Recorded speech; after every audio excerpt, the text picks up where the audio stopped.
Hello friends, welcome to Sunitha kitchen. ఈరోజు మన ఛానల్లో సింపుల్ అండ్ టేస్టీగా ఉండే బెండకాయ మజ్జిగ పులుసుని ఎలా ప్రిపేర్ చేసుకోవాలో చూసేద్దామండి. టేస్ట్ అయితే చాలా బాగుంటుందన్నమాట. తినే కొద్దీ తినాలనిపిస్తుంది. కమ్మగా చాలా బాగుంటుంది. పిల్లలు కూడా చాలా ఇష్టంగా తింటారు. ఇప్పుడు తయారీ విధానాన్ని సింపుల్గా చూసేద్దాము. ముందుగా నేను ఇక్కడ బెండకాయల్ని ఈ విధంగా పొడవు ముక్కలుగా కట్ చేసి పెట్టుకున్నాను. నేను వచ్చేసి 4 బెండకాయలు తీసుకున్నానండి. అలాగే 5 చిన్న పచ్చిమిర్చి, అలాగే హాఫ్ ఇంచ్ అల్లం ముక్కని ఈ విధంగా దంచి పెట్టుకోవాలన్నమాట. దీనివల్ల ఫ్లేవర్ చాలా బాగుంటుంది. ఆ తర్వాత స్టవ్ మీద మందటి ప్యాన్ పెట్టుకొని ఇందులోకి 1 టేబుల్ స్పూన్ వరకు ఆయిల్ వేసి వేడి చేసుకోవాలి. ఆయిల్ వేడెక్కిన తర్వాత ముందుగా కట్ చేసి పెట్టుకున్నటువంటి బెండకాయ ముక్కలు వేసి దోరగా వేయించాలండి. ఈ ప్రాసెస్ అంతా కూడా మీడియం ఫ్లేమ్లో చేసుకోండి. ఒక 10-12 నిమిషాల టైం పడుతుంది.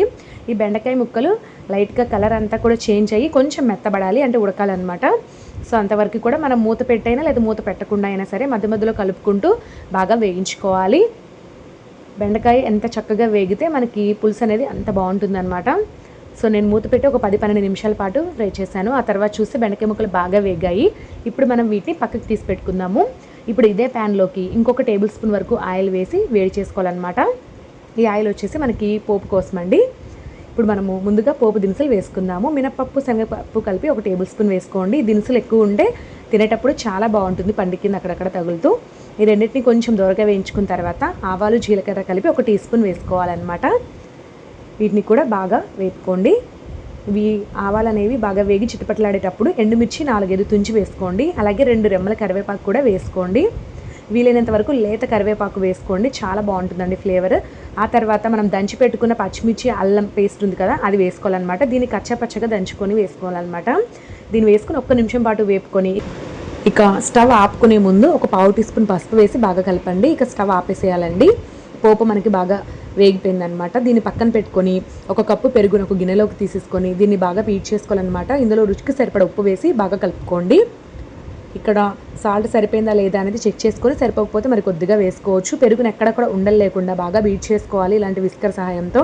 ఆ తర్వాత తగినన్ని నీళ్లు పోసుకోవాలన్నమాట.